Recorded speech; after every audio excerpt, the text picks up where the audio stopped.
Austin Banjul project funded by the European Union has launched a 5,000 planting project to mark the first activity of the greening coastal line of Banjul and the inner city. The project is intended to reduce climate struggles in the Gambia. Detail of that in this report by our Makalo. Sea level rise due to climate change has seen a rapid rise in coastal erosion along Gambian beaches, especially the capital Banjul. As a result, the CityLink Austin Banjul on Wednesday launched a 3-year project that cost €3.1 million from the European Union and will plant 5,000 trees along the city's coastline. Alfoseni Gano, the project manager of CityLink Austin Banjul, said the project, which also intends to make the capital city green and restore wetlands, has also recruited people to look after the trees. We are doing right now is we recruited 10 volunteers who are overseeing this project on the beach. So there are 10 volunteers permanently based here. The job of those 10 volunteers is to plant all these 5,000 seedlings together with the community, because the community has to take ownership.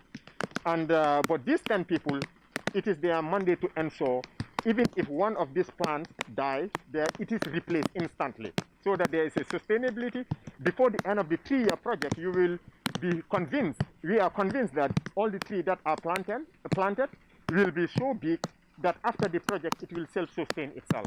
So these are some of the mechanisms we put in place by hiring the right people on the ground, getting the consultant on the ground, guiding these volunteers. As you can see, the 60 volunteers there, they are working with experts who are directing them, coaching them, and giving them all the technical support that they need to ensure the project stands.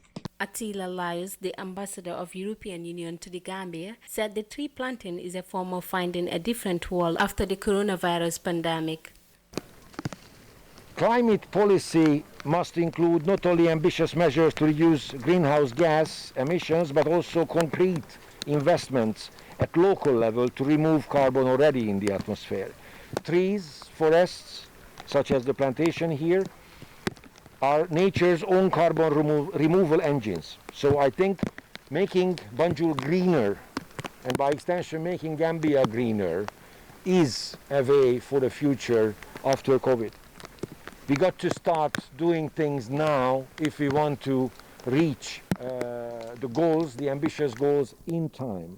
The Gambia is gradually losing some of its long sketch of white sand beaches due to the erosion. Volunteers now believe that planting of coconut trees can help solve this problem. For iAfrica TV News, our Makalu. Our reporter mentioned $3.1 million instead of euro during our Gambia 24 news bulletin. We apologize for that error.